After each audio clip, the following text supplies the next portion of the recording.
But are you willing tonight to condemn white supremacists and militia groups and to say that they need to stand down and not add to the violence in a number of these cities, as we saw in Kenosha and as we've seen in Portland? Sure, are you I'm prepared to do specifically that, do it? Well, I would say almost everything I see is from the left wing, not from the right wing. So what are you saying? I'm willing to do anything. I want to see peace. Then do it, sir. Say it. Do it. Say it.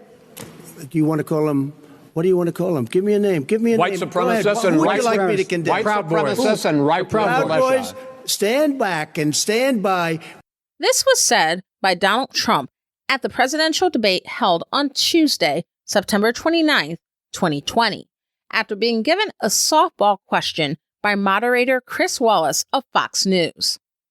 How hard is it to condemn white supremacy?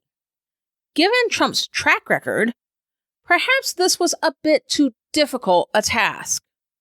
But what is also concerning is what Trump said when asked if he would allow a peaceful transition of power should he lose.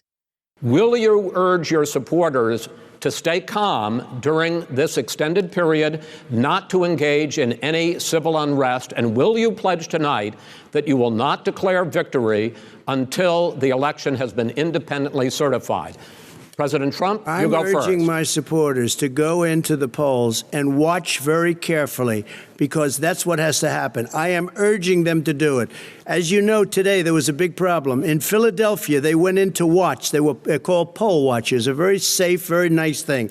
They were thrown out. They weren't allowed to watch. You know why? Because bad things happen in Philadelphia, bad things. And I am urging my people. I hope it's going to be a fair election. If it's a fair election, I am 100% on board. But if I see tens of thousands of ballots being manipulated, I can't go along with that. On October 7th, during the vice presidential debate, when asked if he and Donald Trump would accept the results of the presidential election should they lose, Vice President Mike Pence said this. Let me just say, I think we're going to win this election. President Trump and I are fighting every day in courthouses to prevent Joe Biden and Kamala Harris from changing the rules and creating this universal mail-in voting that will create a massive opportunity for voter fraud. And we have a free and fair election. We know we're going to have confidence in it. And I believe in all my heart that President Donald Trump's going to be reelected for 4 more years. And notice that neither Donald Trump nor Mike Pence answered the question. On October 8th, United States Senator Mike Lee of Utah, a Republican and Trump loyalist, tweeted, quote, "Democracy isn't the objective. Liberty, peace, and prosperity are. We want the human condition to flourish. Rank democracy can thwart that." End quote. Senator Lee's tweet reads like it's straight out of 1984.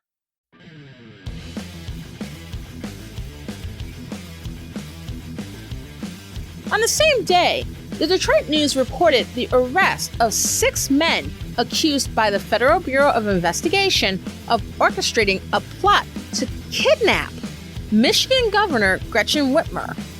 Another 7 men were charged by the state attorney general. These men are part of the Wolverine Watchmen, a right-wing militia group with ties to Boogaloo, a national right-wing extremist group. Right-wing, white supremacist militia groups have been a powerful force in Michigan for decades, so their existence is well known to most Michiganders. And they are not even new to being in the spotlight because of domestic terrorism. Timothy McVeigh, the Oklahoma City bomber, and his accomplice, Harry Nichols, both attended meetings held by the Michigan militia before carrying out their terrorist attack on the Alfred P. Murrah Federal Building on April 19, 1995, killing 168 people. Back in the early months of the coronavirus pandemic, when right-wing anti-lockdown protesters, along with white nationalist and alt-right extremist groups such as the Proud Boys and Boogaloo, engaged in protests that included blocking hospitals, burning and hanging leaders in effigy, and converging on state capitals. And in the case of Michigan, busting through the doors with armed right-wing terrorists, lining up in front of the governor's office. The President of the United States tweeted, quote, "Liberate Michigan," end quote, when terrorizing leaders, not for tyranny, but for doing their due diligence to protect the people during a deadly pandemic. What the hell did you think was going to happen? The 2020 presidential election is not a normal election. This is not an election between John Jackson and Jack Johnson. This is not an election that is simply about policy. It is, but there is more to it than policy differences. In real time, we are living through an authoritarian nationalist coup. We are losing our ability to choose our leaders. We are losing any pretense of a democracy. And if we don't come to grips with the reality of this situation, and if we fail to meet this moment, we will be out of time. I am your host, Jaye Poole, and this is Pot Stirrer Podcast.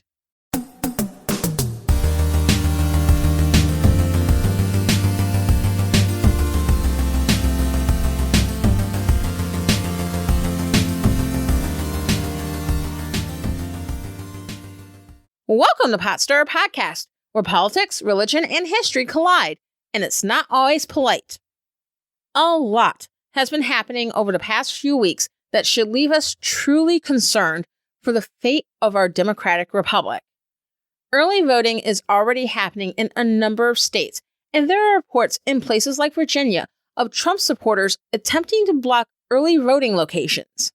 Donald Trump has posted a lot of tweets warning of voter fraud, which is exceedingly rare, and most of the cases of intentional voter fraud have involved Republicans.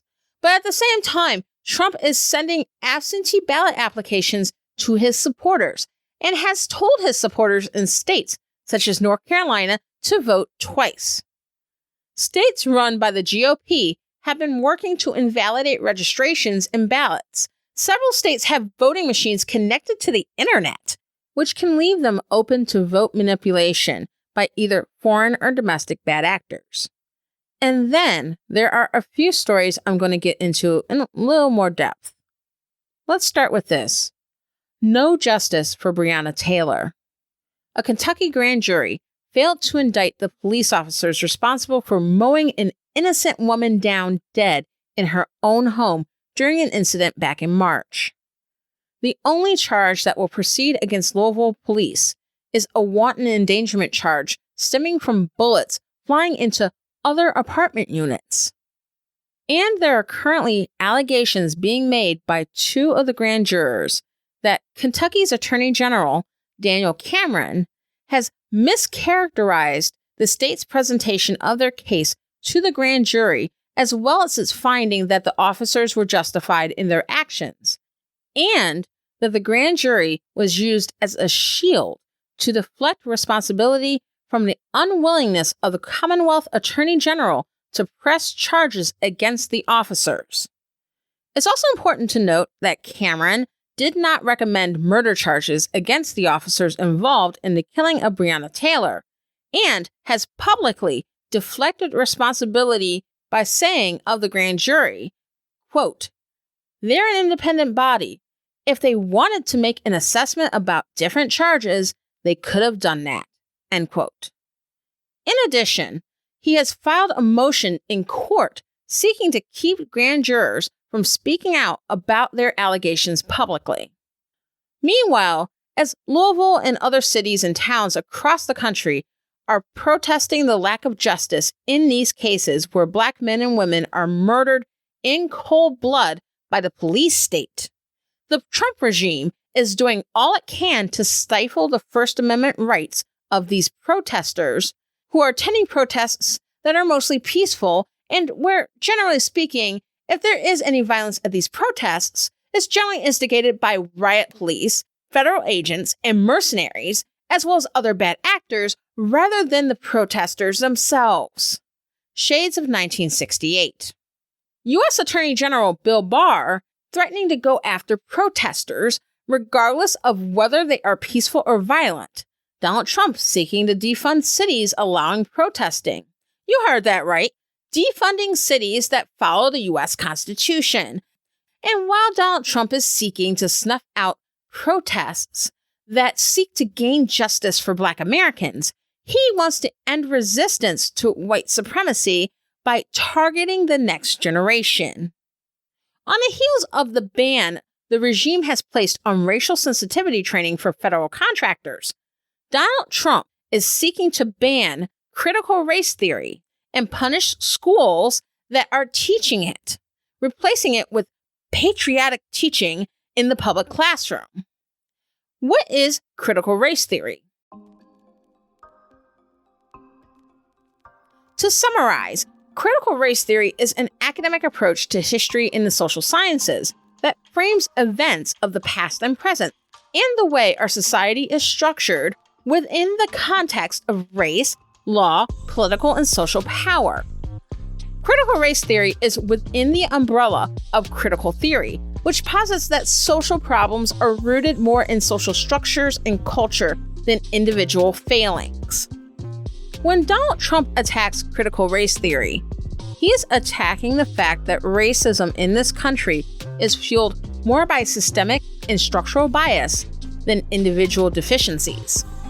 In other words, instead of pointing to the fact that racist systems developed in our country as a legacy of chattel slavery, Native American genocide, Jim Crow segregation, among other discriminatory actions by governmental and non-governmental institutions against people of color with effects that last to this day, Donald Trump would rather it be taught that America was always great and that any racism in this country is due to the actions of a few mean white people. But it's not that bad, and people of color are using racism as a scapegoat for their own failings. And that inequality in America is the fault of Black, Indigenous, and brown people themselves. If their culture wasn't inferior, if they didn't make bad decisions, they wouldn't be disadvantaged. In other words, Donald Trump wants to teach your children white supremacy. And this should not be a surprise, coming from a demagogue who has told his supporters at rallies that he is a nationalist, has criticized California's sanctuary cities for their, quote, ridiculous, crime-infested, and breeding concept, end quote, and has lauded his supporters for their, quote, good genes, end quote. Donald Trump wants to treat our nation's schools as fascist re-education camps, keeping young people in schools from learning the truth of our country's history and the legacy of white supremacy in this country. He wants to indoctrinate our country's children and exchange the truth for a lie. Donald Trump calls critical race theory racist, but has given no coherent or factual reason why. He can't even tell us what critical race theory is. He merely uses it as a scary buzzword to gin up his supporters. Noting the gross and immoral history of racism in the United States is truth-telling, it's honesty, and to mandate that schools lie to students is brainwashing. Anti-racism is the real racism. Anti-fascism is the real fascism. Big Brother could only hope to aspire to that. To be candid, this issue is near and dear to my heart. As you probably know, I hold a PhD in political science from the University of Cincinnati. The theoretical framework used in my research included a specific offshoot of critical race theory. So I would venture to guess that this is more my wheelhouse than the president's. I have my doubts that most public schools teach critical race theory, though I'm not a K-12 educator, nor do I have children of my own, so this is pure speculation on my part. This is just my own personal experience, but I didn't learn about critical race theory until at least college, perhaps even grad school. But it articulated a reality I had observed since I was a kid, but didn't have labels to describe what I was seeing. That said, I can imagine that schools, especially in communities serving people of color, may be doing a somewhat better job than they did 20 or 30 years ago of teaching history that tells the stories of their ancestors, and not just a sanitized version of America that doesn't include their history. And perhaps they're getting a slightly better understanding in civics class as to why they might face challenges that other kids might not. When people know the truth, they are empowered. They are compelled to do something about it. And as the United States races toward the year 2045, the time when it's projected that white Americans will be a statistical minority, the pressure has mounted to provide more equal opportunity, equal treatment, and a better life for people of color than America has provided in the past. This change is what Donald Trump and his white nationalist advisors and loyal sycophants are afraid of. The 2020 general election is not simply about policy. It's about what kind of country we're going to be after November 3rd. As a progressive, do I recognize that Joe Biden has a problematic past and his policy positions are third-way, centrist, Republican-like positions that establishment Democrats have been running and mostly failing with the past 25 to 30 years? Yes. Would I have liked to see a more progressive candidate at the top of the bill that ran on policies such as universal health care, student loan forgiveness and government-paid higher education, the Green New Deal, or other progressive reforms? Of course I do. And would I rather the Democratic Party come to the realization that they actually need their progressive wing and not take it for granted? Definitely. But this is not an election to pass up or even vote third party for president as a protest vote against the entire system. The caging and assaults of children and the forced sterilizations of women happening under this regime, the increasing willingness of the government to silence dissent, the rise of a rogue, unaccountable police state, and the comfort and support this regime gives to actual terrorists. When other countries do these things, we watch in horror. We need to use these same lenses to see what is happening here at home. If democracy matters there, it should matter here. And if we have a hope of making a real difference, even if that means ultimately abolishing the Electoral College or moving away from first past the post, winner-take-all voting, which are the main reasons why our current system only supports two major parties, we need to give ourselves an opportunity to continue. We are not voting for two of the same people or between two suspiciously similar lists of policies. We are literally voting for whether or not we are going to have a democratic republic anymore. If authoritarianism is allowed a stronghold here, all the fist shaking and "I told you so's" we can muster at the Democratic National Committee will no longer matter. That said, by voting for Joe Biden, I am not making the argument that we should wait or that we should settle. No, I'm saying that while we may not get everything we want right at this moment, we should take action now and in the future, decisive, calculated actions to achieve real substantive results. We need to take a page from the Christian right and strategize like we're playing chess. The Christian right, who are made up primarily of white evangelicals, have their right-wing messiah, have remolded the Republican Party into their own image, and now rule as a statistical minority with outsized power by working on this over several decades. They primaried establishment officials and won seats in local, state, and national races over time and gained influence within the party. They built up their think tanks, such as the Heritage Foundation, which connected to current and future leaders, pumping out both a comprehensive agenda and a pipeline of talent ready to take over government, so that by the time they got the leader they truly wanted in the nation's highest office, they were ready to take over completely and make the moves they had wanted to make ever since the 1970s. But Jay, did the Christian right really get what they wanted? They got in power, but they lost their soul. It's not worth it for us to lose our soul.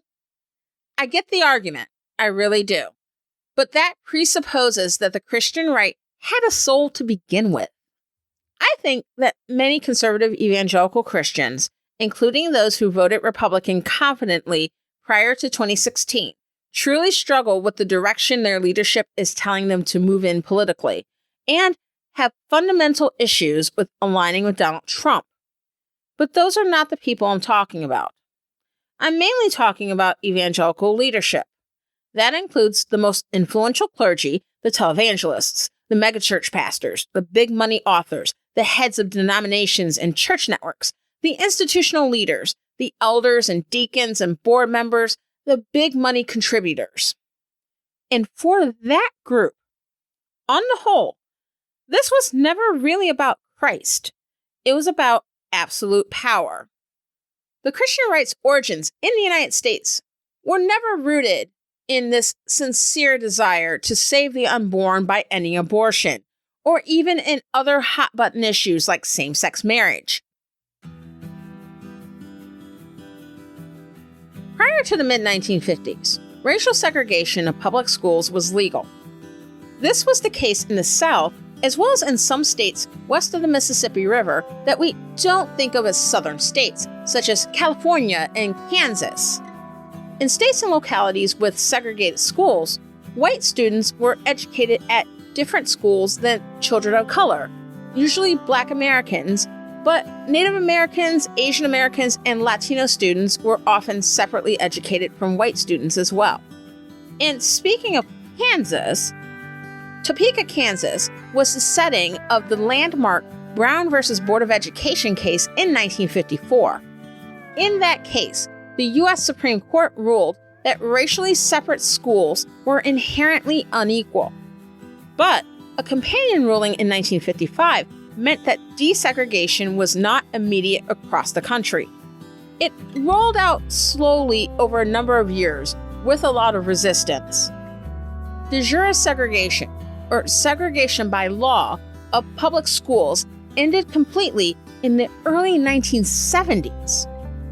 During the process of desegregating public schools, whites-only private schools popped up all around the South, run primarily by white evangelical churches and related organizations that white families could send their children to in order to avoid educating their children alongside Black children and other children of color. These were called segregation academies. As private nonprofits under the umbrella of churches, these schools could exclude children of color legally and at the same time enjoy tax-exempt status. But in 1970, President Richard Nixon ordered the Internal Revenue Service to issue a regulation preventing institutions that did not admit other races to enjoy tax-exempt status, nor would donations to these institutions qualify as tax-deductible. This regulation was later upheld by the U.S. Supreme Court in 1983. The late Christian fundamentalist preacher Jerry Falwell, father of the disgraced Jr., began working with the late conservative activist and Heritage Foundation co-founder Paul Weyrich in the 1970s to develop a nationwide political movement of white evangelicals that could be mobilized in favor of conservative causes. The issue of tax exemption for segregation academies was what brought evangelical leaders in the fold of what would later develop into the Christian right. Abortion was not an issue that particularly angered a lot of evangelicals at the time of Roe v. Wade, the Supreme Court decision legalizing abortion. But the duo eventually settled on the abortion issue in the late 1970s in order to pull at the heartstrings of rank-and-file evangelicals across the country, not just in the South, who weren't compelled to join a movement overtly supporting segregation. The movement that eventually gave us Donald Trump, a complicit Republican Senate, a conservative majority on the U.S. Supreme Court, and a government sliding hard into authoritarianism, was brought to us by a movement whose leaders initially organized for the purpose of maintaining white supremacy without sacrifice. Remember this: 40 years of calculated, deliberate action got them exactly what they dreamed of. United States Supreme Court Justice Ruth Bader Ginsburg died on September 18, 2020, from complications after a long battle with pancreatic cancer. In recent years, Justice Ginsburg has been viewed as a seasoned member of the court, having been a Supreme Court justice since 1993, who helped keep its four-justice liberal minority relevant. The loss of Justice Ginsburg is huge for America. It also couldn't have come at a worse time in relation to the 2020 general election. And even she knew that. According to Ginsburg's granddaughter, Clara Spera, the judge gave a deathbed request stating, quote, "My most fervent wish is that I not be replaced until a new president is installed," end quote. Now, according to Senate Majority Leader Mitch McConnell in 2016, during the last election, after the death of Supreme Court Justice Antonin Scalia, months before that election, the president should not install a new justice in the final year of their term. The president should allow the American people to decide via the election. Because of this, the Senate refused to hold hearings for Scalia's presumptive replacement, Merrick Garland, that was appointed by President Barack Obama. Now that the shoe is on the other foot, is McConnell holding to this supposed precedent? Of course not. Justice Ginsburg's body was barely in the ground before Donald Trump moved to nominate Amy Coney Barrett, a hardline conservative, to the U.S. Supreme Court. Barrett is an appeals court judge on the Seventh Circuit who was appointed to the role by Trump in 2017. Her experience includes having been a clerk for Justice Scalia, and she is a law professor at the University of Notre Dame. Barrett is known for her anti-abortion views, and her decisions affirming Trump's policies on immigration and her pro-Second Amendment positions mean that she would likely be a justice that is reliable when it comes to siding with the Trump regime and Republicans more generally. Democrats obviously have a problem with the Republicans essentially going back on their own argument 4 years ago, though it was clear even then that the GOP wasn't principled and isn't now. The Democratic Party's unwillingness to fight then, making the incorrect assumption that Hillary Clinton would win the election, has helped us along to this point. And one would think that due to that costly lesson, they would have since learned to adapt to the unprincipled and craven opposition they have, and not the opponent in their imagination who cares about principles and integrity. But that's unlikely. But timing, or even that she's a Trump appointee, isn't the only problem with Amy Coney Barrett. Barrett, a Roman Catholic, is known to be affiliated with the People of Praise, an organization of ultra-conservative Christians, mostly charismatic Catholics. While this group's membership are mostly Catholic, the organization is in no way affiliated with the Roman Catholic Church. People of Praise was founded in 1971 and is rooted in Pentecostalism, a charismatic movement within evangelical Christianity. And much of how they operate and what they believe in is reflective of the organization's evangelical roots. People of Praise runs a national network of private Christian schools, primarily serving middle and high school students, called the Trinity Schools. Additionally, their curriculum is used in 30 other schools, including not only private schools, but public charter schools. People of Praise is also involved in missions work in urban areas across the country. So they tick a lot of the evangelical boxes. Private Christian schools, which are almost always evangelical and are different from Roman Catholic schools run by a local Catholic diocese, can be problematic because they have been used as a way for affluent white families to skirt racial integration, as we talked about earlier. In addition, they lack institutional accountability and can be centers of patriarchal and socially conservative indoctrination instead of places where children are able to learn critical thinking skills to live in a pluralist, democratic society. And Christian missions can be problematic because of the tendency of missionaries to import not only their Christian beliefs, but their cultural baggage and foist that onto the groups targeted by these missions, which is why some of these urban missions are questionable. If you like a more flushed out discussion of my views regarding Christian missions or evangelical Christian schools, I invite you to check out episodes 42 and 45.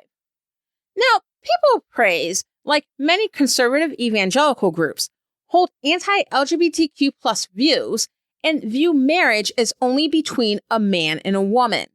And within heterosexual marriage, this group would be classified as complementarian, leaning hard into patriarchal. I haven't seen any information about the group explicitly stating that men and women are unequal, per se, but they do believe that men are the heads of household and are the final arbiter in all matters. Even more troubling, the group reportedly believes that men are entitled to sex with their wives on demand, not respecting a woman's agency and right to her own body, which would be par for the course for an anti-abortion group. Supporters of Barrett's nomination are attempting to spin any discussion of her religious views and their impact on her jurisprudence as an attack on her as a Roman Catholic. But this argument is pretty disingenuous. Never mind that the Democrats have a Roman Catholic at the top of the ticket this year. This is not 1960, and Amy Coney Barrett is no John F. Kennedy. The America of 1960 was sectarian in the sense that there was still widespread anti-Catholic sentiment, and a lot of it was tied to immigration, as groups comprising some of the major waves of European immigration to the U.S. from the mid-1800s to the early 1900s, such as immigrants from Ireland and Italy, were Roman Catholic. Even significant numbers of immigrants from places like Germany and Poland were Catholic. I'm not going to argue that there aren't people today who are anti-Catholic. Pockets of conservative evangelical Protestants, particularly a number of Christian fundamentalists, don't believe that Roman Catholics are truly Christian. And they think that Catholics believe that the Pope and or the Virgin Mary are replacements for God, which is a gross misunderstanding of Roman Catholic doctrine. But when people are questioning Amy Coney Barrett's religious views, it's not the Catholicism, it's the conservative evangelicalism. When we talk about evangelicalism, we tend to view it as a branch of Protestantism, because it is, in the sense that it's historically rooted in Protestantism, and most adherents are Protestants. But Catholics exist who could also be classified as evangelical. How is this possible? When you look at the long storied history of the Roman Catholic Church, there have been a number of orders, movements, and offshoots that are diverse in how they view the world and how they view their place in it and how they should respond to that world as Catholics. And so the idea of charismatic Catholics is nothing new, even outside of the people of praise. It is also important to understand that there are stances on social issues within the Roman Catholic Church that lead it to being pretty much split down the middle politically in the U.S. Over the past several decades, Roman Catholics have found common cause with evangelical Protestants on abortion and euthanasia. And more conservative Catholics have bristled at the efforts of Pope Francis to make some positive movement toward the LGBTQ plus community and to support policies towards poor and oppressed groups that would be characterized as liberal. And there are some Roman Catholic communities in the United States that rival the social conservatism of evangelical Protestant communities. It's like that in Cincinnati. I live in an area that is quite Catholic and also very politically conservative. The Venn diagram of Roman Catholic and staunch Republican Trump supporter would almost be a circle. But people of praise isn't simply a group of Catholics who fall into the conservative category. They're a group of practicing Roman Catholics who have developed a network that have taken some of the worst that evangelical Christianity has to offer.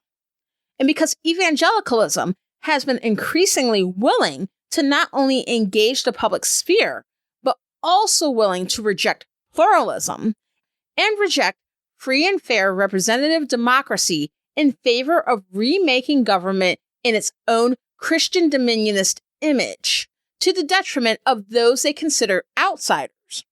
This is why Amy Coney Barrett's religious views and how they impact her judicial decision-making is fair game. It's not a personal, private matter. It will matter to all 330 million of us.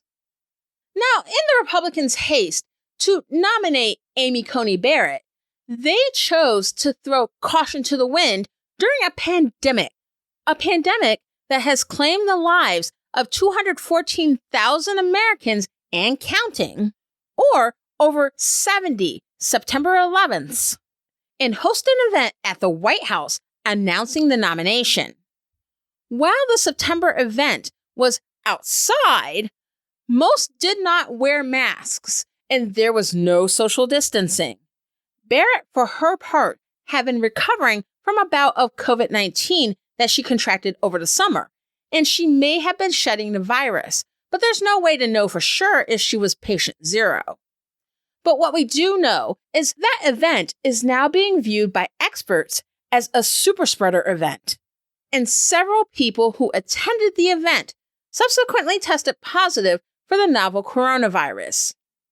In the unmitigated disaster of a presidential debate held on September 29th, Donald Trump and his entourage, including First Lady Melania Trump and the adult Trump children, showed up late and did not get tested for the coronavirus. They claimed they always get tested, and Trump was allowed to participate in the debate without being tested, based on what moderator Chris Wallace called the honor system. During that horror show, where there were repeated interruptions, primarily by Trump, and Trump was observed arguing with Wallace over the rules that his campaign agreed to. He also clowned Joe Biden for his decision to wear a mask when seen in public. 2 days later, on Thursday, October 1st, it was announced that Donald Trump, as well as the First Lady, were diagnosed with the coronavirus. And by the next day, Trump was said to have symptoms of COVID-19 and was flown by helicopter to Walter Reed Medical Center. After 3 days in the hospital, where he was said to have been given several medications, including monoclonal antibodies and the antiviral drug remdesivir, both developed using stem cell lines derived from aborted fetal tissue, he left to go back to the White House. He took a photo op on the balcony outside the White House, unmasked, struggling to breathe, and appearing to wince in pain before going inside. This is where we were as of this recording. Because of the nature of this virus and what it does to people who are infected, there's a lot of up and down that happens with this virus. There is no telling where we'll be by the time this goes live. I don't find it fruitful to get into speculation as to whether or not the White House is being honest about the details of the infection or the illness. I know a lot of people aren't going to like what I have to say here, but it is what it is.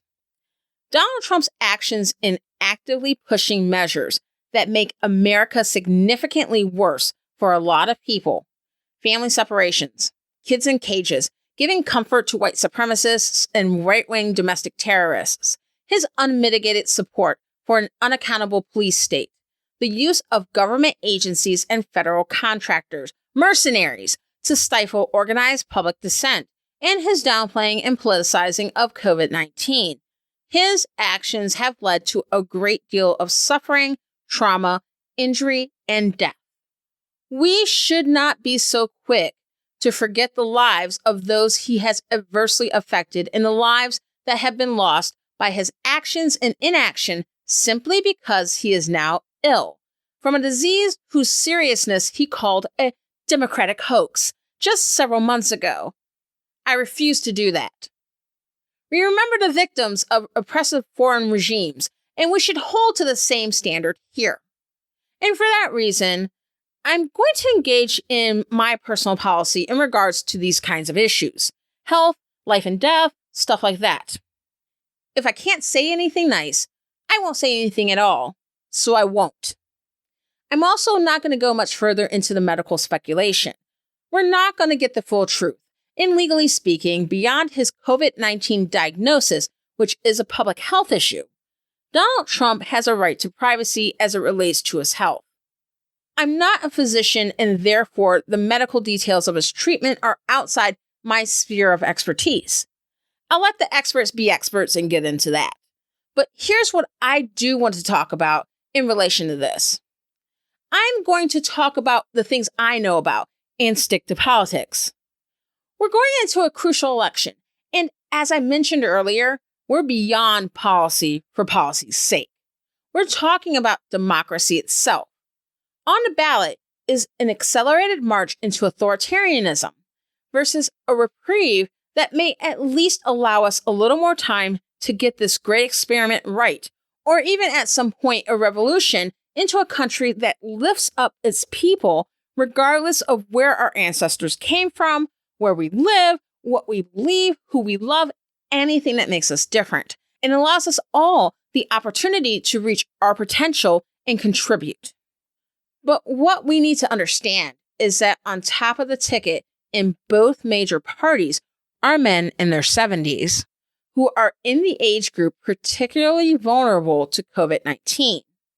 While both men have access to top doctors and facilities that most of us may not, the nature of this illness is still unpredictable, and even for those who survive, there may be long-lasting effects, and we still don't know for sure the severity of long-term health effects of people who contract COVID-19 and survive. Donald Trump's COVID-19 diagnosis and illness remind us that we really don't know what the landscape will look like when we make it to November 3rd. While some Democrats, liberals, and progressives have engaged in varying degrees of schadenfreude, Trump's illness is not a good thing in any way, shape, or form. Besides the fact that Trump has family, including a teenage son, who surely care about what happens to him, and his illness means that others in his proximity, including Secret Service agents, staffers, just normal people working around the White House, are being exposed to the virus, meaning more people may fall ill. This is not a good thing. There are three possible outcomes from Trump's illness, and that assumes that Joe Biden remains healthy. After all, Biden was likely exposed to the virus during the September 29th debate, and while he has so far tested negative, it can take a while for the virus to show up on tests, and some of the tests are more accurate than others. And with him being slightly older than Trump, this potential exposure is a legitimate concern. The first potential outcome is that Donald Trump recovers quickly and he presents himself as back to full strength, which he will likely try to do if at all possible. Right now, he's trying to do that. And if he can make himself appear fine, he will likely do so, whether he is truly fine or not.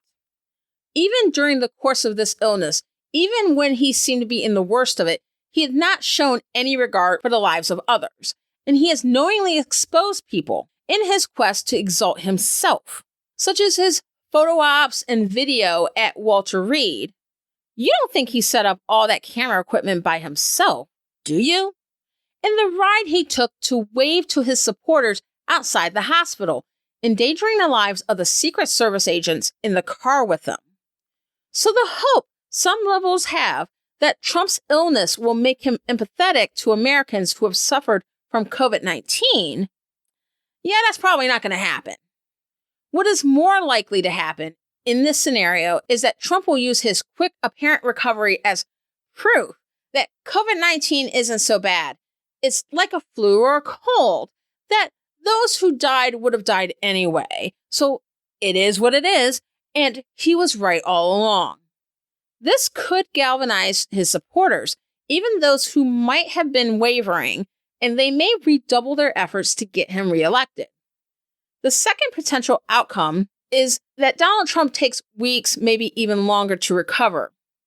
Like I mentioned before, while he's trying to get back out here in the public, we don't know what track this virus will take ultimately. There is less than a month until the general election. If an extended recovery happens and we come close to an election, Trump could renew his rhetoric surrounding postponing the election.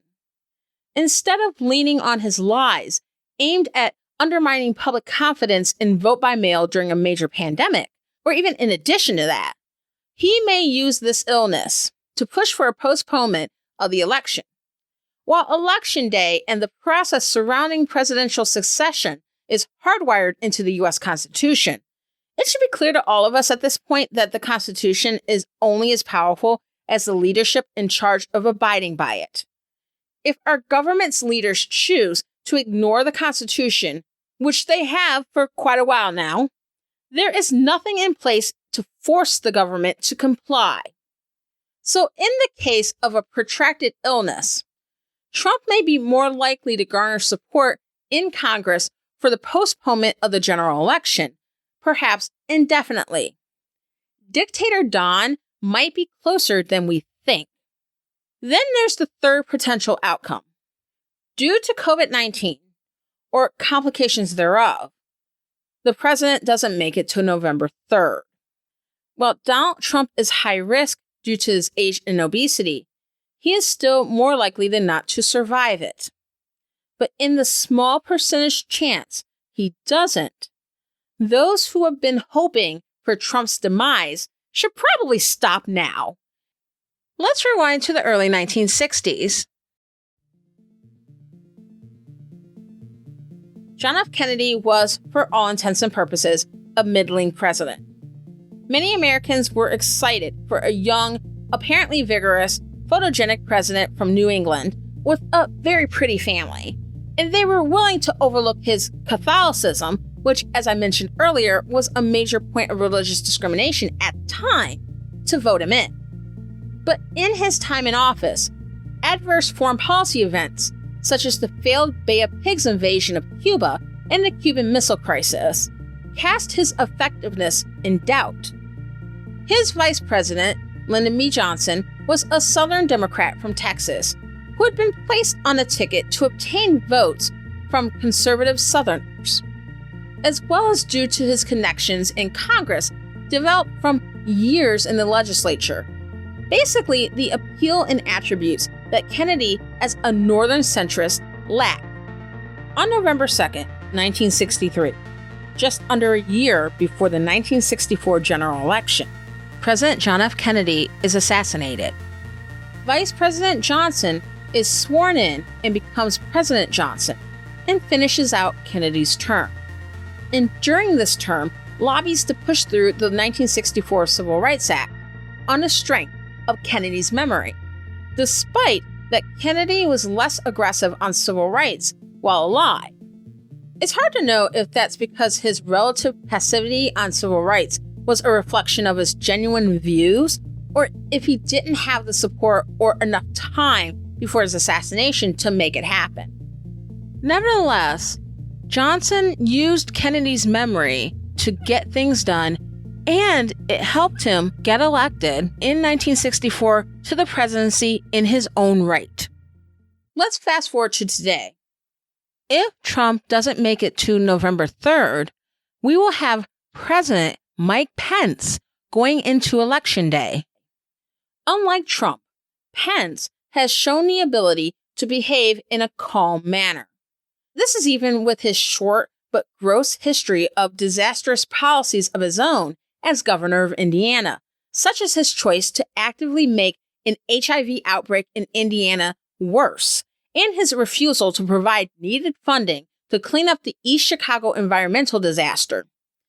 As vice president, Mike Pence has been the reliable, quiet number two to Trump, but has been in lockstep with Trump, such as Pence's anti-kneeling stunt during an Indianapolis Colts NFL football game. Like Lyndon Johnson, Mike Pence will have the credibility to carry the mantle for Donald Trump and carry it even further than what we can imagine right now, and is a political insider who can work within the Beltway in a way that Trump struggled to, at least in the beginning. Also, Mike Pence, unlike Donald Trump, is a true believer when it comes to his conservatism and has a great deal of support among evangelical Christians. That aspect of Pence may also lead many never-Trump Republicans, such as John Kasich, Christine Todd Whitman, and architects of the Lincoln Project, such as George Conway, and others, to leave the Biden train and support Pence. Mike Pence was always the insurance policy, and in the unlikely event the GOP needs to cash it in, this is going to be an intractable problem for Democrats.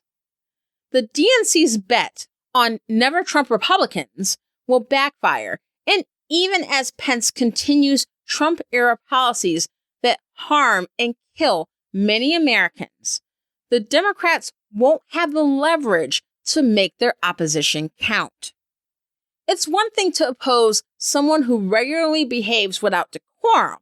It's another to oppose someone who behaves in a controlled, calm manner and makes evil sound reasonable.